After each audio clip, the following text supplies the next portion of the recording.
Welcome to your channel Ray of Hope, and this is going to be another day for our web application penetration testing, right? This is the day 7, guys, right? And today we're gonna cover in detail about email injection, right? Okay, as I'm telling you from the beginning, right? The video I'm gonna show you how to exploit it, right? Apart from this, on this blog, I'm gonna demonstrate every certain part about the theory, like what was the reason behind that it happened, right? So I would suggest you, after watching this video, go ahead and read the blog. The blog will be attached in the video as well, right? Or you can just in description or comment box you can find it, right? And that will give you even more understanding about the fundamental behind it, right? So without wasting our time, let's go ahead and talk about this requirement, right? Like applications, right? Now we have to identify the union injection attack, right? Over here, we have to determine how many numbers of columns are there and what are the data types, right?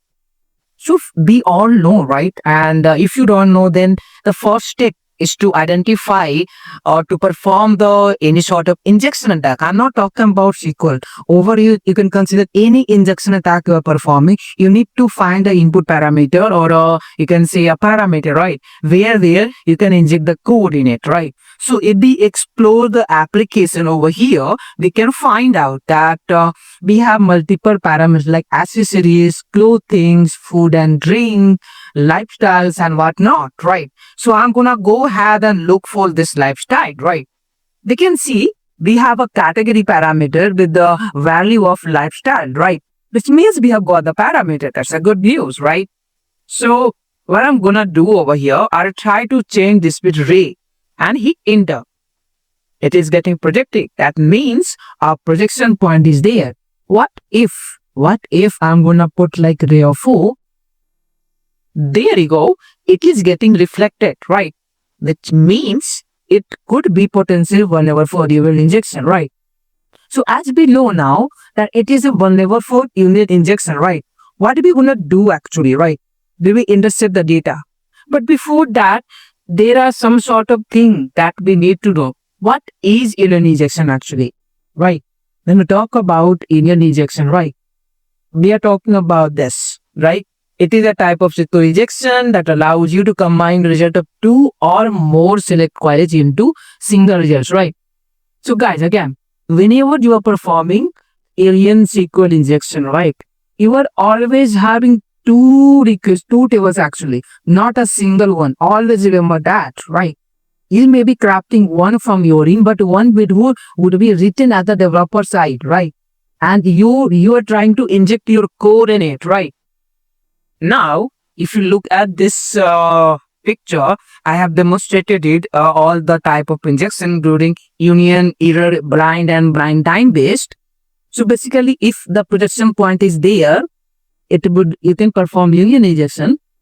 If error is there, still you can perform union.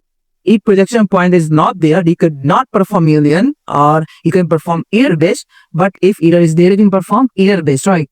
But if projection point is not there, not even error is there, then at that point of time, you can perform blind Boolean injection at that. If it is getting blank, like when you're providing some sort of data like a slash, backslash, or a single quote, double quote, and it is getting blank, right?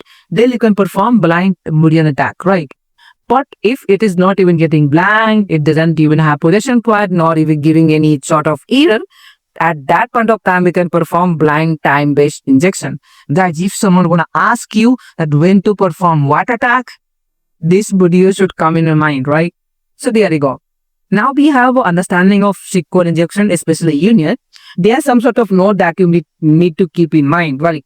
Whenever we are trying to perform this, right, I just talk about it should have at least two select segment, right? Basically from two table, right? And whenever we are talking about alien injection, alien basically contains the two tables actually, right?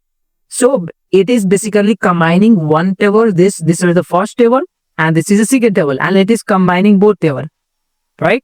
So therefore, we call it as a union-based SQL injection.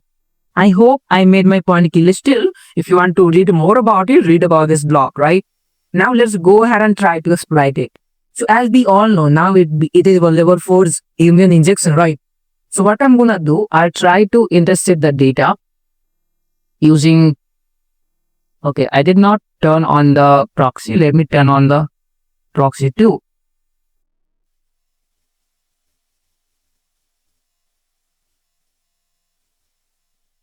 Okay, there you go. Now the proxy is on. Let us intercept the data. Let's go to the bar. I have unnecessary request for this. There you go. We have this request. What I'm gonna do over here? Send it to the repeater. Intercept of proxy of.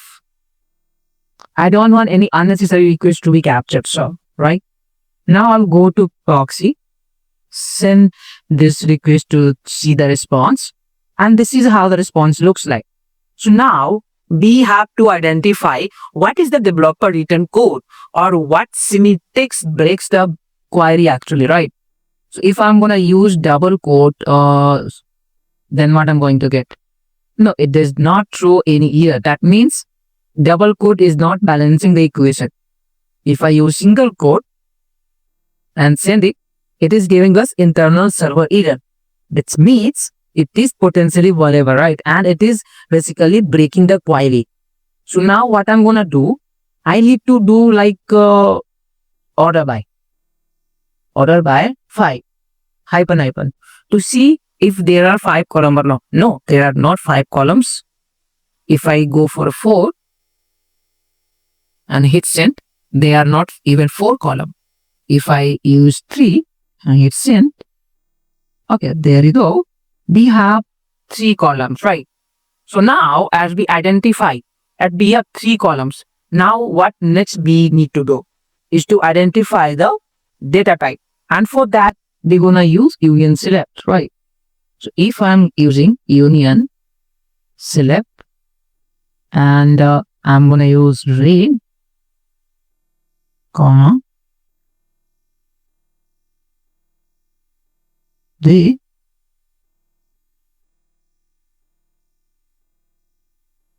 read and send.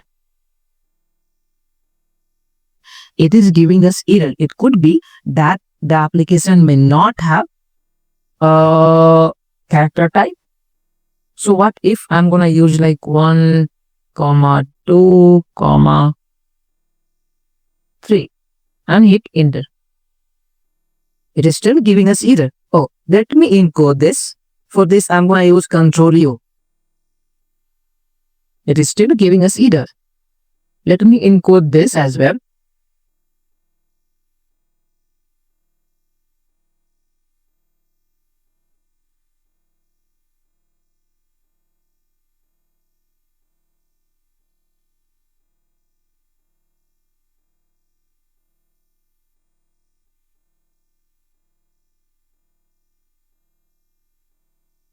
Re,